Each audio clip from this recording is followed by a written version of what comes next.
반갑습니다. 12월 27일 수요일 큐티 스케치 시간입니다. 오늘 본문은 잠언 29장 15절부터 27절까지의 말씀입니다. 오늘 본문은 이렇게 시작합니다. 채찍과 꾸지람이 지혜를 주거늘 임의로 행하게 버려둔 자식은 어미를 욕되게 하느니라.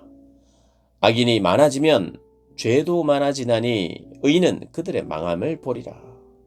네 자식을 징계하라. 그리하면 그가 너를 평안하게 하겠고 또 네 마음에 기쁨을 주리라. 오늘 본문도 어제와 조금은 비슷한 맥락입니다. 채찍과 꾸지람이 지혜를 준다.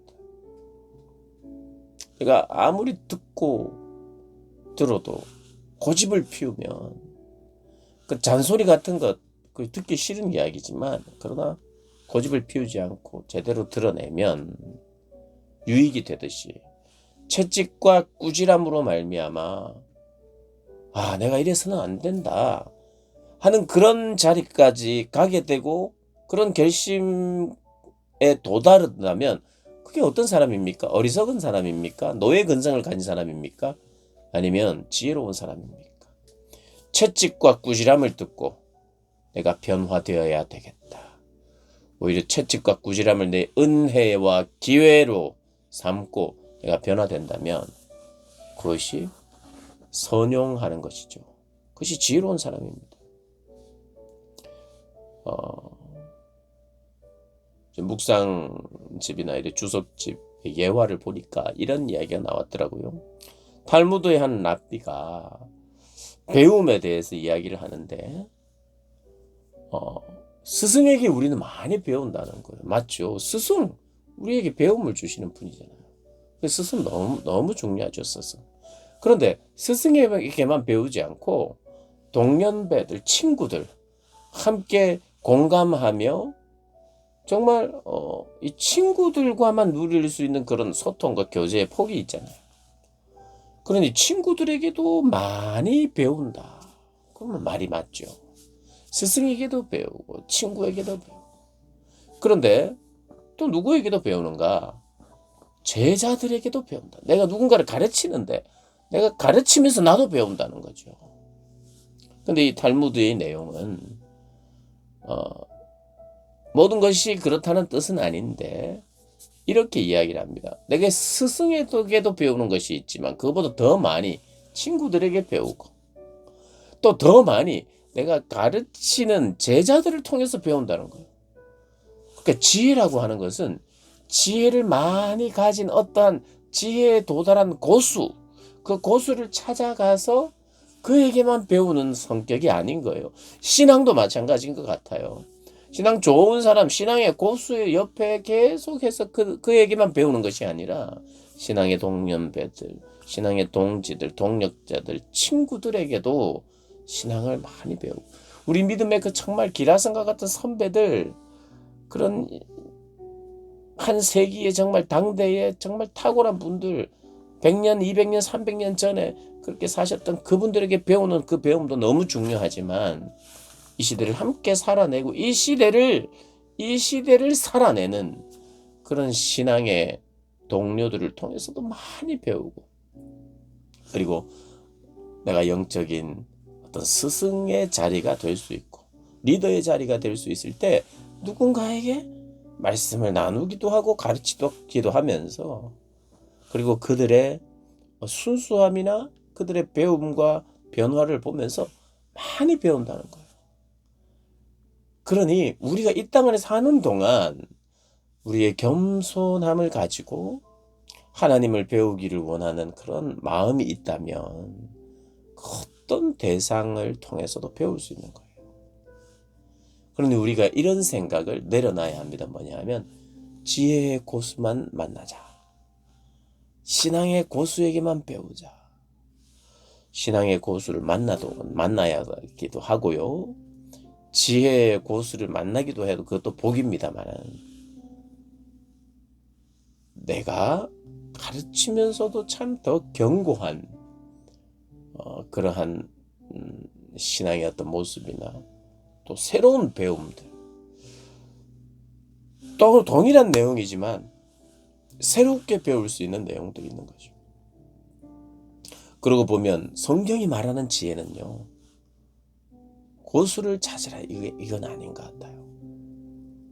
좋은 스승을 만나는 것도 중요하지만 이런 다양한 루트를 통해서 배울 때도 있고 가르칠 때도 있는데, 오히려 가르칠 때도 많이 배울 수 있는, 그래서 우리의 삶 안에 허락하시는 그 모든 상황을 통해서, 그런 모든 대상들을 통해서 우리가 실제로 살아있는 지식을 배울 수 있고 지혜를 배울 수 있다는 것을 우리가 기억해야 할 것입니다.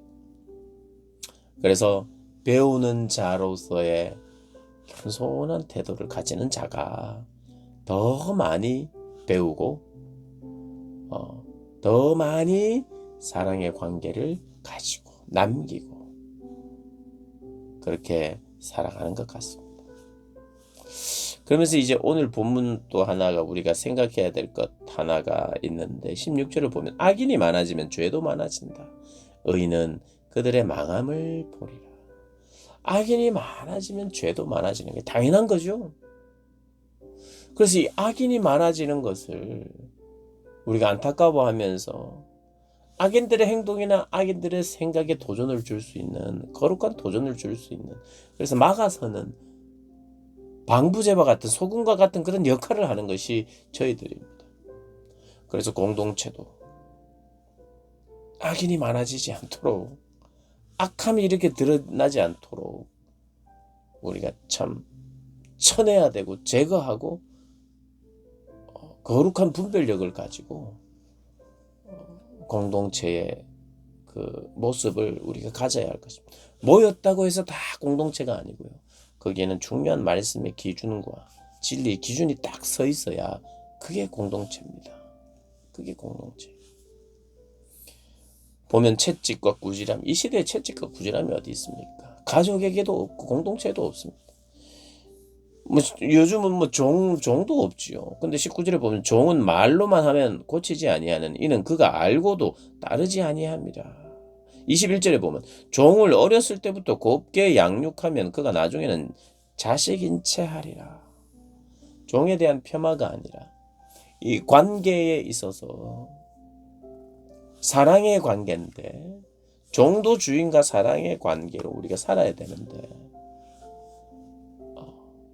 그리고 아버지와 아들, 자녀, 아버지와 아내, 이런 모든 관계 속에서 적어도 그 시대에는 아버지와 그리고 어른이 권위자였으니, 그리고 상전이 권위자였으니 그 권위를 하나님의 권위로 바라보면서 순종할 것을 요구하고, 하나님이 또 우리에게 엄하게 우리를 잘 양육하기 위하여 엄하게 할 때 그 엄함을 받아들여야 하듯이, 이런 관계 안에서 어떤 권위자라면 그 권위자의 엄함을 통해서 우리가 잘할 수 있다는 것을, 그리고 굉장히 구약에도 전통적으로 그 구약 시대에만 있는 것이 아니라 이 건강한 엄함이 참 중요한데, 그 건강한 엄함을